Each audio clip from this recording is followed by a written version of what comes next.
Welcome to the next in a series of Confessions of a Business Owner webinar. For those that have tuned in previously, you'll know that purpose is fundamental to all business owners. And if you're not tuned in and doing what you love every single day, you start to lose your mojo a little bit. You start to fall out of love with your business, and you start to question whether you're actually building the right business. Ultimately, 95% of small business owners fail.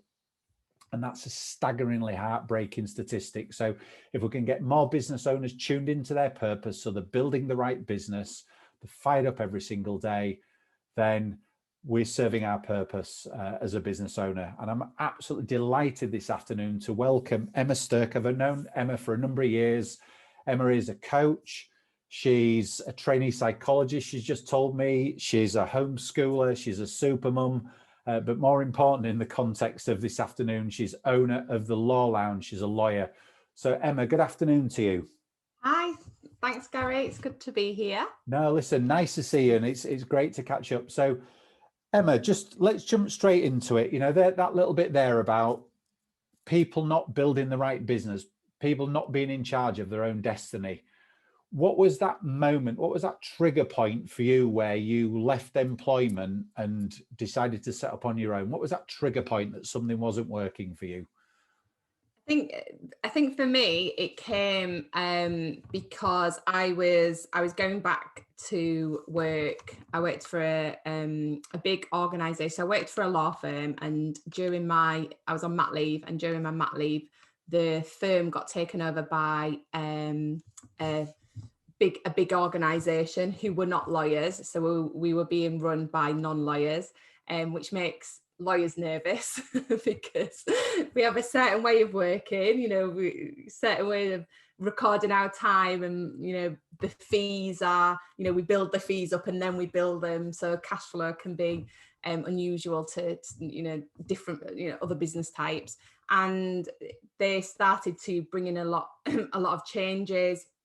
A lot of people left, and when I was returning, they wanted to change the way that I worked. So I had a good degree of flexibility. I was able to work from home beforehand. I had a good mix of management, because I was managing a team, but also being able to get stuck in and do the work as well. Have a say in how the team that was going to progress, and all of that was changing. So that made me nervous. And as it transpired and I was going back, they started to withdraw some of the benefits that I was working for. The business moved to a different area of Leeds, which would have made my commute another nearly an hour longer than it was, which would have been either end.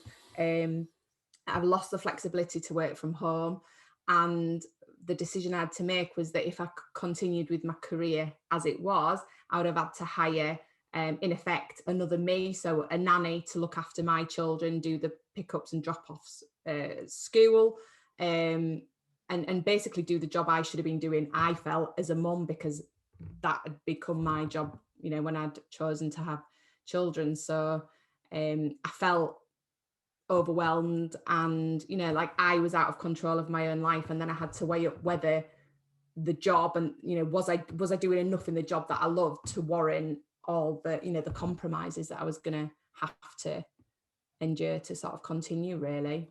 And that's the key, isn't it? It's about I mentioned there about building the right business. Building a right business is about having choice, and you've got a choice about whether you do the school run, whether you go to the gym, whether you go for a walk. You're not in control of that when there's somebody else saying you need to be in the office over an hour's commute away, and you can't have the flexibility to be there for your children when you need. And then if you add into that, as you go into a management position, you're spending more time doing management stuff and less time actually doing the legal stuff that you love and puts fire in your belly, right? Yeah, and that that's what I think there's definitely with jobs like a lawyer, you do a lot of training, you do a lot of you had to do a lot of training to get there, so you anticipate what it's going to be like in practice, and initially that's what it's like. But as you become more senior, the job changes and it becomes more about leadership and management and financials, and less about getting stuck in. And I wanted to become a lawyer because I wanted to help people, and I was doing less of that because I was constrained by the organization. And the ironic thing is, it actually, when you're setting up a business, from all the hundreds and thousands of business owners I ever speak to, the reality is the opposite happens. You know, people think they can come out of a cushy corporate job and just set up a business and keep doing the things that puts fire in the belly, but actually then they start doing all this stuff that comes with running a business, and they'll lose that choice and flexibility. So you've actually done it the other way around and benefited. Yeah, although what I did find is when I started working for myself, I lost my IT team. I lost my secretarial support. Yeah. So I was doing a lot of stuff that not so much I'll get on and do anything, but that I wasn't the best at, shall we say. So it took me longer. So it was frustrating, to do the stuff that I'm not good at, or, that's not within my zone. And you were questioning, you were saying to me earlier that, you've now got 2 children. You're leaving a security blanket job where you've got guaranteed pay. You're on the kind of fast track to success. You're leaving that security blanket behind and thinking, do I set up my own business? What the hell do I do? So there's a turning point for you where you go, what do I do? Can I do it? Should I do it? How do I do it? Talk me through that kind of scenario in your mind.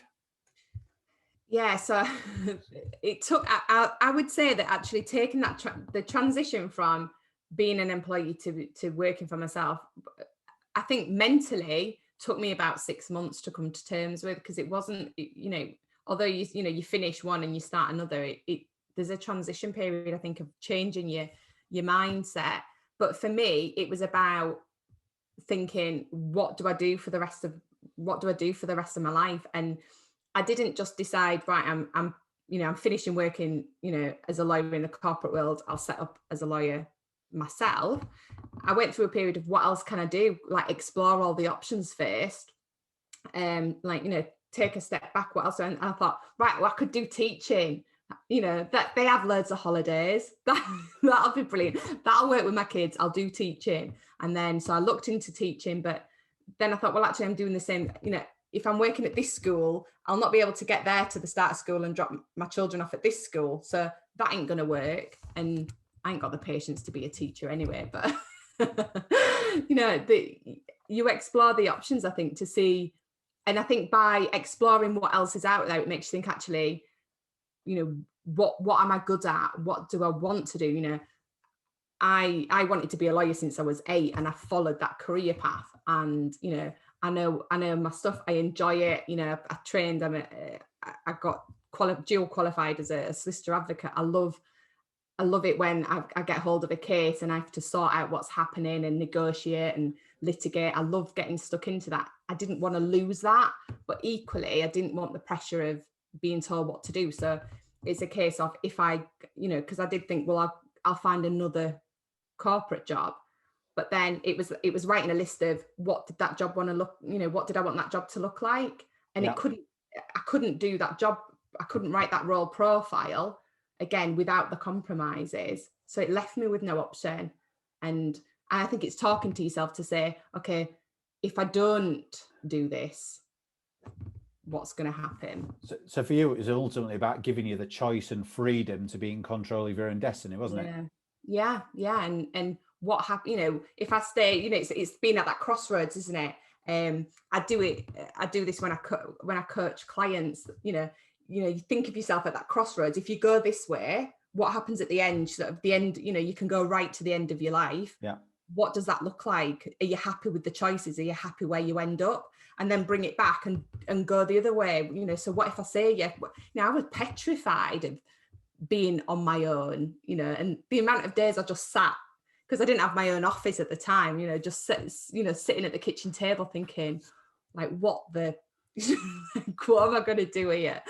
Yeah. Who am I? It brings all them doubts up. But I looked at that path and thought, if I follow this path and I can be around for my children, be around for the school holidays, be able to, contribute and be a success in my own right as to what I consider a success, that's way better than that path. So And you're ultimately in a position with this freedom and choice now where you can not only do the law bit that puts fire in your belly, but you can be a coach, you can train to be a psychologist and still be a super mum. Whereas, if you're in a corporate job working for somebody else, you're unlikely to get the time to be able to do all of those things. You ultimately now get to choose what, when, and how you do it.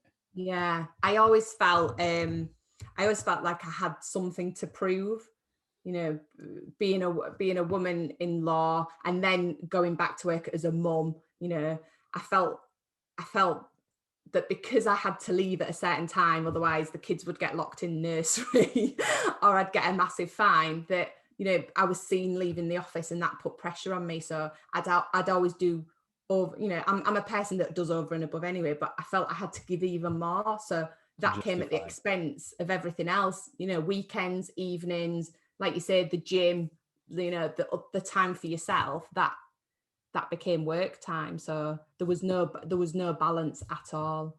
No, fantastic. Well, look, it's good to hear that story of business owners that have been through that dilemma and have come out the other side shining, because it is tough.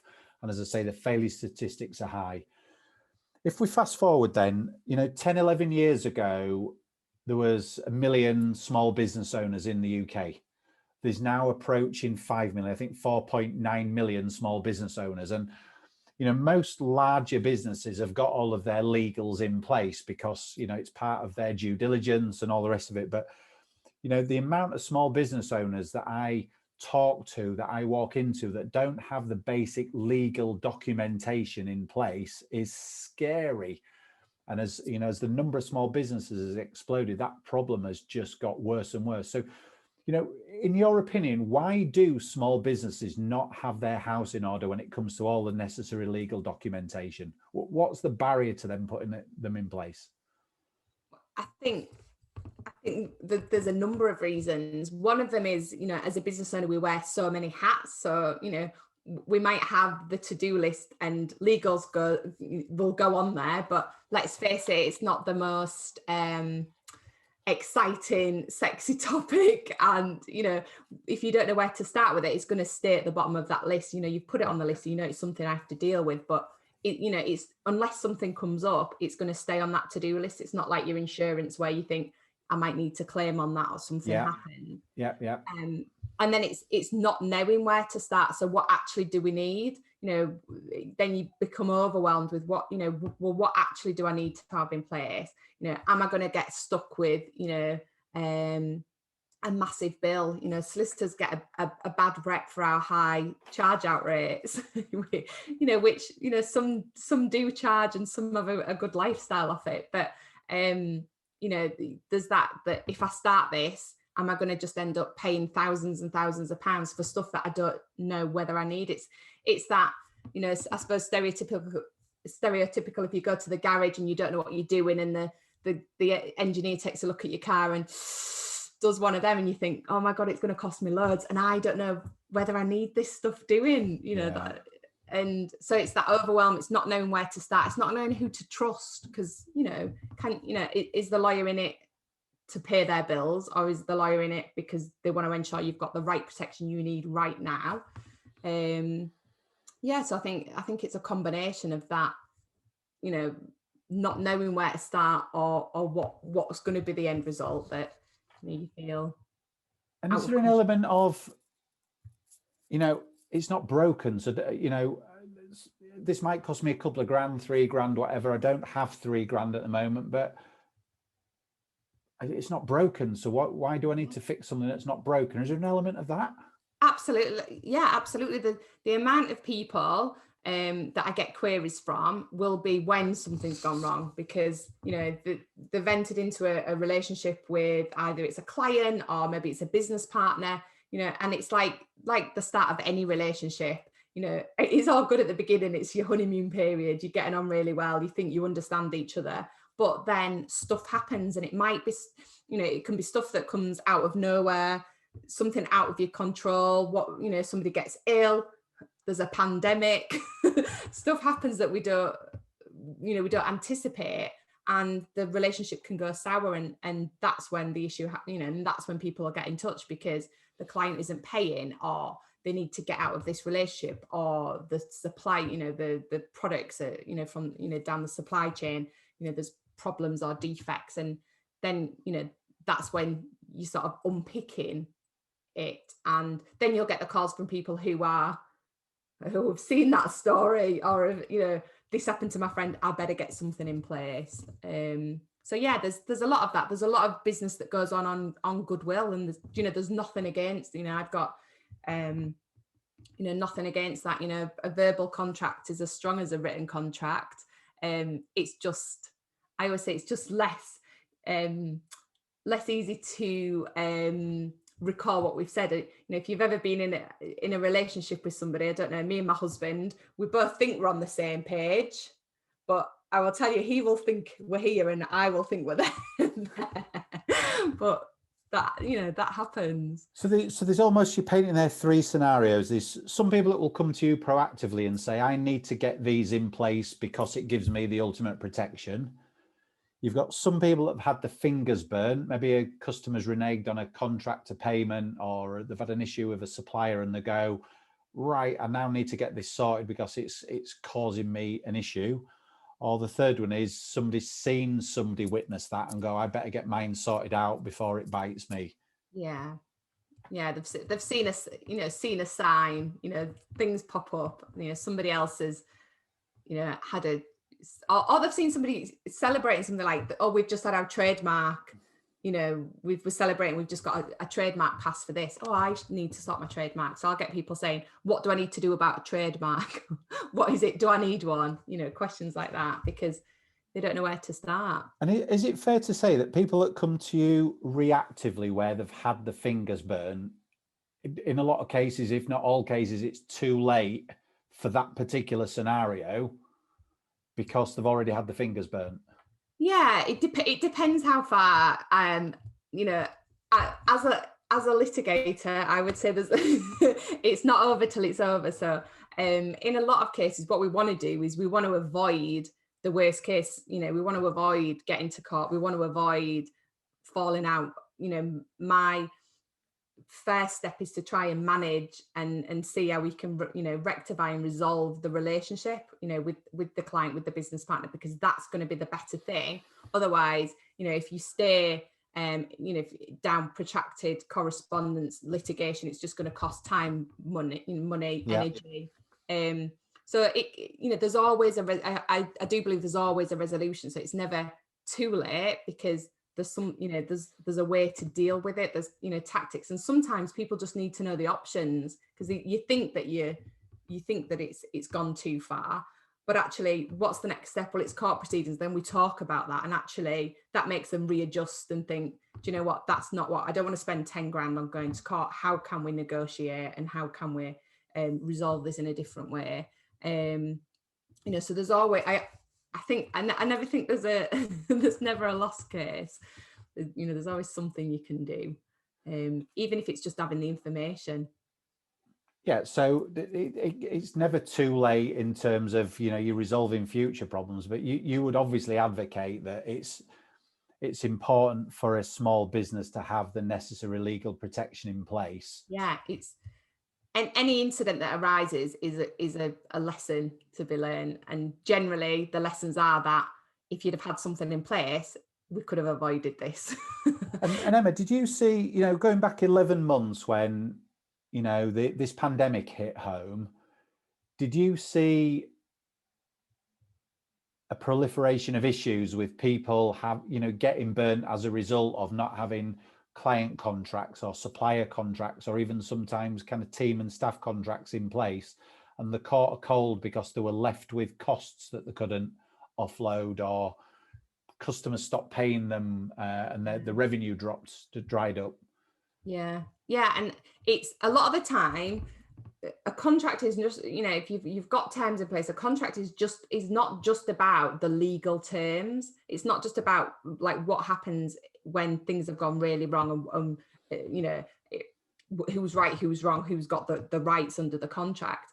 A contract is a process. So for example, with the COVID, there's processes in there. So there's late payment. You want late payment processes in there. So it's not just if you don't pay within 30 days, we'll sue, will it take court proceedings. You want a process in there to say, well, after 7 days, we'll stop the supply. After so many days, we'll file an admin charge. After so many days, so you've got a process. It's the same with unexpected events. If there's a delay, we'll do this, or we're entitled to move the delivery date for so long. If after 6 weeks it's not resolved, we do this. Or a lot of people came to me because they had events booked. What do we do? Have you got something in your contract that says if we can't do that specific date, we're entitled to change the date, we're entitled to move the date?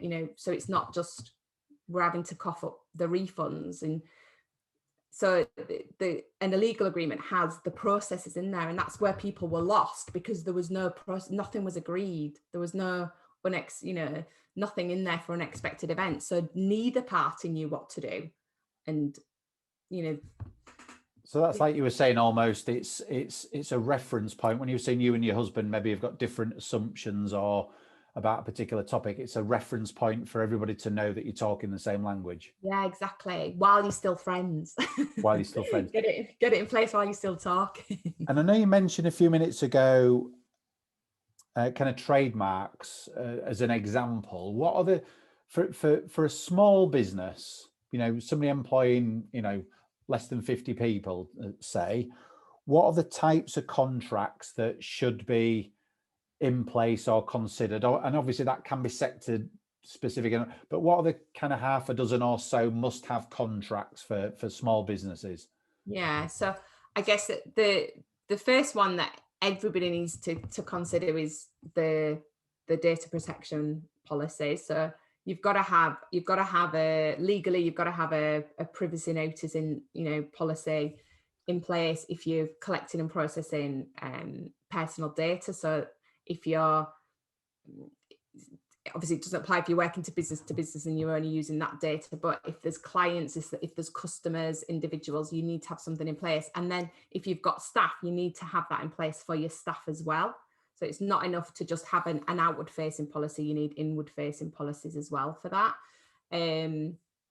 You've got to set expectations with everybody that you work with. So if you're supplying goods or services to consumers, then you've got to have a set of terms. If you contracting with consumers, there's legal information you have to have if you're supplying goods or services to them to ensure that you're compliant. So you need to have something in writing because the law says you do. But equally, even if it's business to business, still have something in writing, because again, it's setting that expectations, being clear as to what you're doing, who's doing it, who's involved. Because sometimes I'll see business entities where there's maybe different trading names, there's different type, different limited companies. Somebody might get into a contract in their personal name instead of the company name, and that can cause a problem down the line. So it's being clear. If it's in writing, you've got the opportunity then to be clear who's doing what, when are they doing it, what's to be expected, what happens if something goes wrong, what's the process, how do you get out of the contract if you need to. It's a real question. So terms with your if you're delivering goods or service, you need to have some terms in place to cover that. If you're contracting with suppliers, you want terms in place for that, because what happens if something goes wrong. So I tell all of my clients, whenever it comes to entering into contracts, you could do this with anybody that you interact with in your business. So whether it's your end customer or client or suppliers, grab a blank piece of paper and write down what does the client think they're getting? What do I think I'm getting? Just brain dump it down and then look at that piece of paper against the contract or against the terms and conditions. Is that matching up?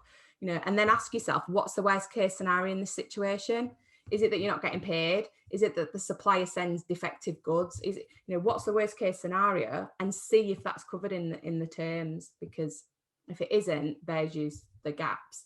If you're employing staff, obviously you need written terms of employment for employing staff.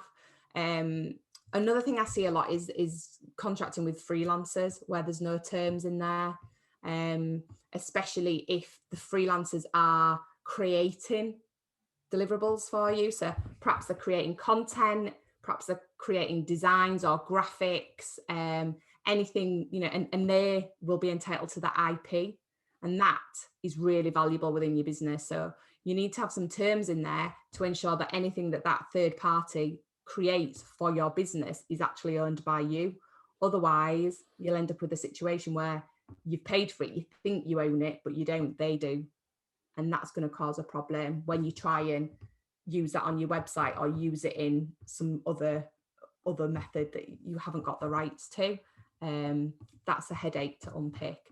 So yeah, they're the key ones. You've got, ensuring that your website is protected. So having some disclaimers on there, having copyright warnings on your website is really important, and protecting your liability on websites as well nowadays with all the cyber crime. So basically your data protection and your cyber crime, staff policies, customer policies, and subcontractor or freelancers. Yeah, sales terms. Yeah. And then a couple. So another one would be shareholders agreements. If you've got multiple shareholders within an organization, as you get to bigger businesses, typically, whether it be, I know Sean's in a family business, but others where there's equity partners. So having a shareholder agreement where there's multiple partners in place is important. Yeah, definitely. Wherever you're perhaps not all on an equal footing. So perhaps where, somebody's getting a different level of shares, or sometimes, people, you want to have a shareholders agreement in there to deal with the involvement, because it's not always that everybody's going to be a director. So that can be covered off in the shareholders. What happens if something happens to one of the shareholders? Do you want first refusal for the rest of the shareholders? That's your business that you're working for. Do you want somebody else to come in? Do you want to be working with somebody else that you don't know? So it's especially important if it's a family business. Can an outsider take them shares if something sadly happened to one of the other shareholders? So it is important to get those things in place, and again, in place before the situation arises, because otherwise, you're going to end up having to deal with that headache when you need to be dealing with your business as usual stuff, not all the legal stuff. But yeah, partnership agreements are really important. NDAs, if you're sharing information with other people, I've seen that happen a lot. Discussing joint ventures, or sharing confidential information without having that NDA in place, and clients get burned because of that. Yeah. And you mentioned earlier, so it's just the last one for me, because these are just a selection of the key ones for most small businesses, is the kind of IP, brand name, trademark. What can you and what can't you trademark, and what would you recommend to a small business that doesn't think there's a risk? Yeah, so the trademark over the last 12 months seems like inquiries and questions about trademark have doubled or tripled. I think people are now seeing that they can get that valuable protection in the business. So you can trademark your business name, so a word mark, so a word or a phrase. So if you have a tagline for your business, you can trademark that. It has to be unique to get the trademark protection. So for example, you can't have the paint shop wouldn't be trademarked for a paint shop. It might be if you were a catering company. So as long as it's in a different industry, to the name's not associated with the industry, then it's more unique. But yeah, you can also trademark your logo as well. But yeah, people think because they've got their business name registered at Companies House that's protected, when in actual, or they've got the domain name's available, that they're protected. So I see a lot of businesses not doing the due diligence before they launch and maybe a new trading name or a new product name. They don't search the trademark register, or they don't search the global trademark register. They check maybe Companies House set up the company, and then they get in trouble because they've infringed trademark because somebody else has got that protected. So it's really important to do that due diligence, to, you know, make sure you're checking domain names, make sure you check Companies House, but make sure you check the government trademark register, the European one. I'd also check the US one, because it's worth to see what's out there, as well as doing your general Google search. And it's dead straightforward to do a trademark application as well. It doesn't have to take a lot of time or a lot of expense, and it gives you that asset then in your business. So when it comes to selling it, when it comes to, you know, leveraging value in your business, if you've got the trademark, it can become really valuable. It's a great asset for your business. So I quite often get asked, can I trademark something myself, or do I need a lawyer? Now, as a lawyer, you can probably answer that obviously, but can somebody trademark something themselves? yeah, absolutely. I'm very much, you know, why pay me if you can do it yourself? Obviously, some people prefer to get a lawyer to do it because it's off their back and it's on the lawyer's insurance, and I totally get that as well. But you know, the government website is there to support, you know, small businesses. The application process is really simple. The government website will also assist you as much as possible, so it is a decent service to do that. It's just reading the information and making sure that, you know, you understand it, choosing the classes. Obviously, what can happen is with some trademarks there might already be something that's similar. There might be something in a similar class, and when you've got issues like that, that's when I would say, you know, speak to a lawyer about it and get some advice. But putting your initial application, if you're comfortable, if you read it and it makes sense to you, then you can absolutely do it yourself. It doesn't necessarily need a qualified lawyer on it. Absolutely. Emma, one question that I get asked a lot is, you know, I've got this set of T's and C's and they're on, you know, 8 pages, and they just seem a little bit too legal. What, you know, why are you providing me with this really heavily legal documentation? What are you hiding behind? What do I need to worry about? There's a balance, I guess, isn't there, between being professional and showing that you're professional and being protected versus somebody that perceives that that's a little bit over the top. What would you say to anybody that's in that kind of scenario? Yeah, well, it is balance, isn't it? So when I provide legal documents, I provide a lot of templated documents because they're more cost effective. The balance of that is that a template is going to be longer because you're accounting for a lot of legal, you know, options that could arise. It depends how deep you want to go in there. If it's simple sales terms where you're specific about the product or the service, they can be a lot shorter. As long as you're hitting, you know, say for the consumers, as long as you're hitting that consumer information. And it's how you position that with your client. You know, if it's, for example, a coaching agreement, if you're setting out like, you know, the terms are longer because I want you to be clear what happens in our sessions, how you can cancel them. I want you to be clear that you understand what, you know, how we'll work together, what happens when you go wrong, and the language is easy to read. Then, I mean, we have to be, you know, I'm not fazed by the fact nobody reads, or generally no one reads the documents that I create on a large percentage of cases, because, you know, people don't like reading legal documents. You know, we don't read the small print as a society unless something goes wrong. But yeah, the more you can position it to your clients, and I think a lot of the time you're more credible if you've got some terms, but they don't have to be overly legal. Shows a level of professionalism, doesn't it? You know, if you're sending a set of T's and C's to a new client as part of their induction pack, it can demonstrate a level of professionalism depending on what sector you're in that gives you some credibility. Yeah, absolutely. And if you have them so they're split up, so it's, you know, there's headings to see like this is sections about this section's about this, it helps the reader to, right, I don't need to know that for now, but I know it's there if I've got a problem with payment, or I know what happens if I don't pay, I need to read those terms, or what happens if we want to cancel, it's under that section. It's about trying to sort of empathize from the client or the customer who's going to receive them. Yeah, fantastic. I'm going to open this up for questions in a few moments. If anybody's got any questions that they're thinking about, just have a think about what that might be, and just let us have those in the comments box, and we'll pick those up in a couple of moments. Emma, is there anything that's important from a small business owner that we've not covered in terms of what they should or shouldn't have, how they should or shouldn't approach something? What are some of the kind of pitfalls or things to consider when being on that journey of getting all your legals in place?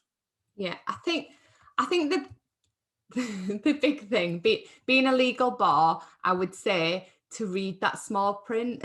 To take your contracts and do, I recommend to all clients that they have a CEO day, have a day, once every 6 months, once every 12 months, where they take all the client contracts, they take all the terms and conditions that they have, as well as their insurance policies, and they review them, or they have them reviewed by somebody, where they can be clear as to, and again, do that blank page exercise, do a brain dump of what you think is in that contract, and then just match it up. It becomes a bit of an easier exercise than reading the contract and thinking, does that cover me? For each one of your services, for each one of your supplier agreements, or you engaging employees or other third parties, do the blank page document exercise.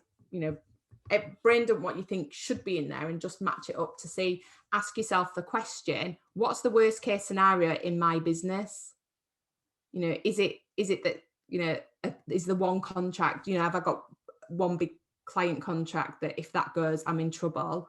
Let me look at that. What happens? Can I get out of it if we need to?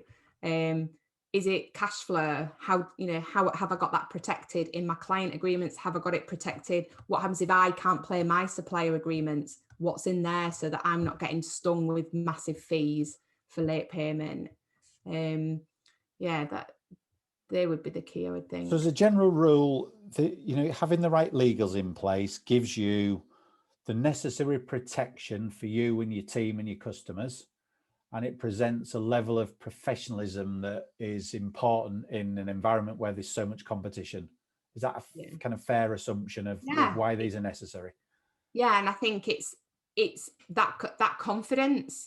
A lot of my clients will say afterwards they're surprised by how confident they feel when everything's in place, because there's that niggle in the back of your mind that I know I need to have something in place, or I know that never any judgment from me, but where I've copied and pasted and put myself a contract together, but I'm never confident that matches up. And when I present it to a client, I'm never fully confident that it reflects me and my business, but you just don't have the time to do it. So it's that level of confidence that if something goes wrong, you are going to feel you're able to rely on those terms or whatever else is in place.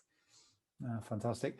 Emma, you've shared some great insight there with us. Has anybody got any questions for Emma or for me about either purpose or about having the legal documentation in place? If you've got any questions, let us have those, and we'll pick those up for you. Emma, for those that want to contact you that are watching this live or watching this on replay, where's the best place for people to contact you if they've got a concern or a question around any of their legal documentation? Yeah, I'm all over. You can via LinkedIn. I'm on Instagram. The Law Lounge is on Instagram, Facebook. I have personal profiles and the Emma Stirk as well as the Law Lounge. So yeah, you can drop any questions in there as well. So LinkedIn's a better one, but you're on most platforms. Yeah. Fantastic. Well, Emma, it doesn't look like there's any questions, so it looks like we've answered everything that anybody would have been questioning. So that kind of suggests we've done well with that. But if I put your details on the follow-up note tomorrow, and then if anybody's got any questions that they want to raise one-to-one, they can connect with you on LinkedIn or any of the other platforms. And absolutely. Once law's a lot to digest, isn't it? legals on a sunny afternoon. So yeah, but by all means, if people have got, I'd rather people ask if they've got little niggles or concerns than worry about it and not take any action. So proactivity is definitely the better way forward. Yeah, and I know when when you do our legal documentation, if we've got a query over anything, or we're not 100% confident with something, we just pick the phone up, you put our minds at rest, and it might be this is protected in this situation, or actually let me just add a paragraph there. So for example, we've taken our T's and C's recently and we've modified them, or you've modified them to suit people that buy our online courses. Yeah. Because we don't print the documents and send them, they're available online. So a couple of slight modifications to what the customer can expect and how we deal with them. And then bingo, we've got a set for online. Perfect. And we're 100% confident that we covered. Yeah, there's nothing more frustrating than when you've got, say, for example, what looks like a straightforward, the client or the customer's not paying, and then they come back and say, well, I've noticed this in the terms, or it doesn't say this, and it actually doesn't affect the legal validity of the terms, but it's just another headache for you to deal with that detracts from the real legal point in that they owe the money. Yeah. So, yeah, it all helps. Fantastic. Well, thank you, Emma, for some great insight. Thanks for sharing your valuable time with us, and what business owners should and shouldn't be doing around their legal documentation. Thanks for everybody tuning in live and those watching us on replay.